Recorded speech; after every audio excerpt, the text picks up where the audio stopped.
यह रनवे सड़क को रोक देता है। यह एयरपोर्ट समुद्र में धंस रहा है और कहीं हवा नियम तय करती है, फिर भी ये बंद नहीं होते। ये हैं airports built against nature. Spain की सीमा पर स्थित ब्रिटिश क्षेत्र जिब्राल्टर में बना जिब्राल्टर एयरपोर्ट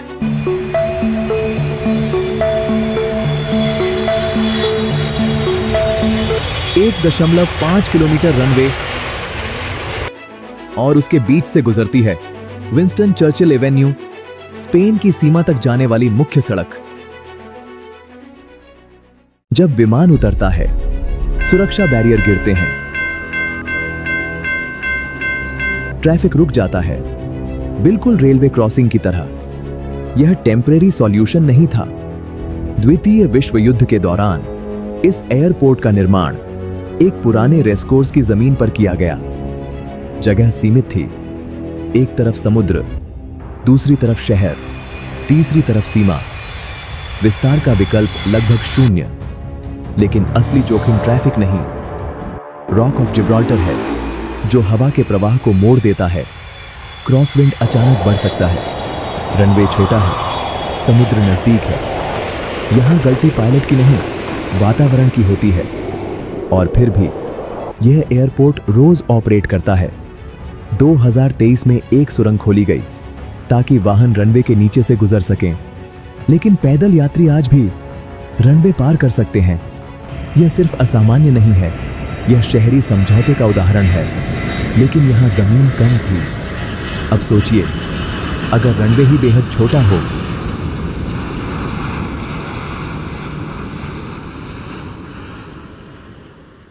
कैरिबियन में स्थित फ्रेंच आइलैंड सेंट बार्थेलेमी और एक रनवे सिर्फ 646 मीटर।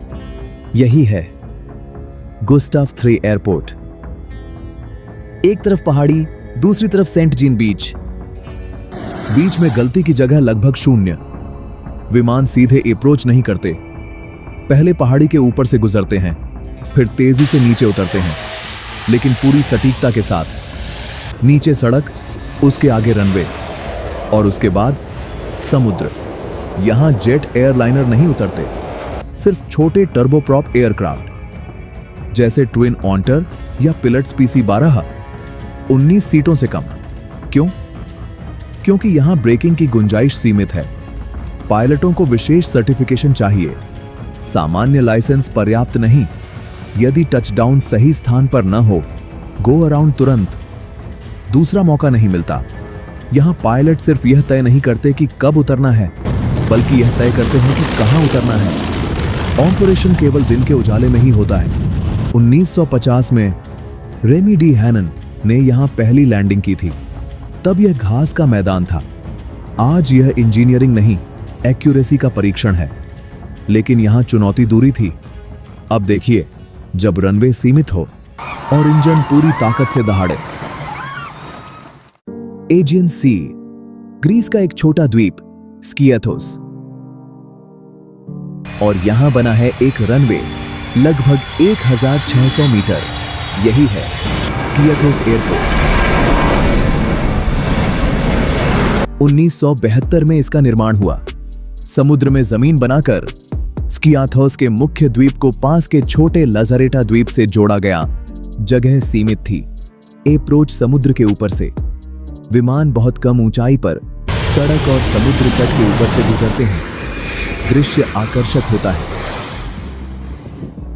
लेकिन असली शक्ति रनवे के अंत में दिखाई देती है। Take off. छोटा रनवे मतलब अधिकतम engine thrust. Jet blast 100 kilometre प्रति घंटा से अधिक हवा पैदा कर सकता है। दर्शक फेंस के पास खड़े रहते हैं। चेतावनी संकेत मौजूद हैं। पुलिस गश्त करती है।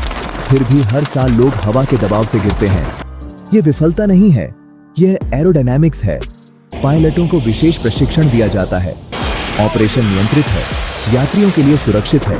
यह दिखाता है जब इंफ्रास्ट्रक्चर और सार्वजनिक स्थान बहुत करीब आ जाते हैं तो शक्ति दिखाई देती है। अगली जगह है जहां खतरा दिखाई नहीं देता। न्यूजीलैंड की राजधानी वेलिंगटन में बना। वेलिंगटन एयरपोर्ट, दोनों तरफ पानी, रनवे सीमित और हवा नियंत्रित नहीं। लेकिन यह हमेशा ऐसा नहीं था। यह क्षेत्र पहले दलदली जमीन थी। 1930 के दशक में यह एक कीचड़ भरा घास का मैदान था, सर्दियों में बंद। फिर निर्णय लिया गया, पहाड़ी हटाई जाएगी। 3 मिलियन क्यूबिक मीटर मिट्टी हटाई गई। 110 हेक्टेयर जमीन समतल हुई। इंसान ने भूगोल बदला, लेकिन प्रकृति ने नियम नहीं बदले। कुक स्ट्रेट के पास हवा संकरे रास्ते से गुजरती है, इसलिए यह और तेज हो जाती है।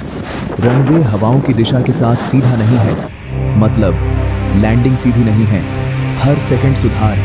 यहां पायलट रनवे पर उतरते ही नहीं, बल्कि विमान को संभालते हुए उसे स्थिर करते हैं। मौसम मिनटों में बदल सकता है।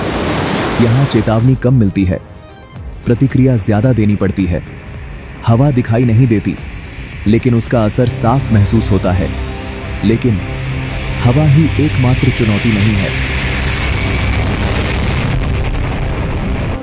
सोचिए, अगर जमीन ही स्थिर न हो।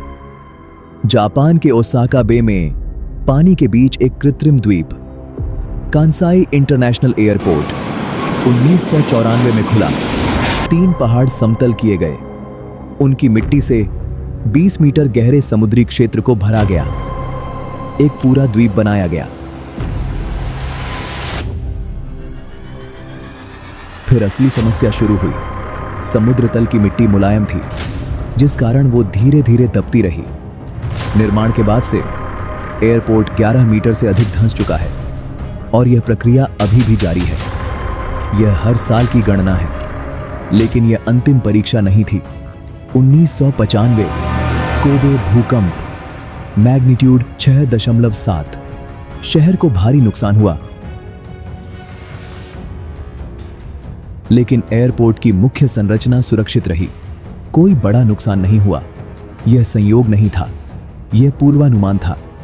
फिर 2018 टाइफून जेबाई, तूफानी लहरें, सी वॉल के ऊपर से पानी, रनवे जलमग्न। ऑपरेशन रुके, लेकिन सिस्टम ध्वस्त नहीं हुआ। सुरक्षा व्यवस्था और मजबूत की गई। बाढ़ अवरोध ऊंचे किए गए। मॉनिटरिंग अधिक सटीक हुई। यह समुद्र के खिलाफ युद्ध नहीं है, यह प्रकृति के साथ संतुलन बनाने की कोशिश है। इन एयरपोर्ट्स को देखकर एक बात साफ समझ आती है, इंजीनियरिंग सिर्फ कंक्रीट और स्टील नहीं होती। यह निर्णय होती है, जोखिम को समझने की क्षमता होती है। कहीं शहर के बीच रनवे बनाया जाता है, कहीं समुद्र के ऊपर एक पूरा द्वीप खड़ा किया जाता है, कहीं पायलट हवा से लड़ते हुए उतरते हैं। लेकिन इन सब के बीच एक सच्चाई हमेशा रहती है, प्रकृति को रोका नहीं जा सकता, उसे हराया भी नहीं जा सकता। सबसे उन्नत तकनीक भी आखिरकार उसी के नियमों के भीतर काम करती है। और शायद यही कारण है कि ये एयरपोर्ट मौजूद है, क्योंकि यहाँ इंसान ने प्रकृति को हराने की कोशिश नहीं की, उसके साथ जीना सीखा। और शायद यही कारण है कि ये एयरपोर्ट आज भी आसमान और धरती के बीच अपना संतुलन बनाए हुए हैं।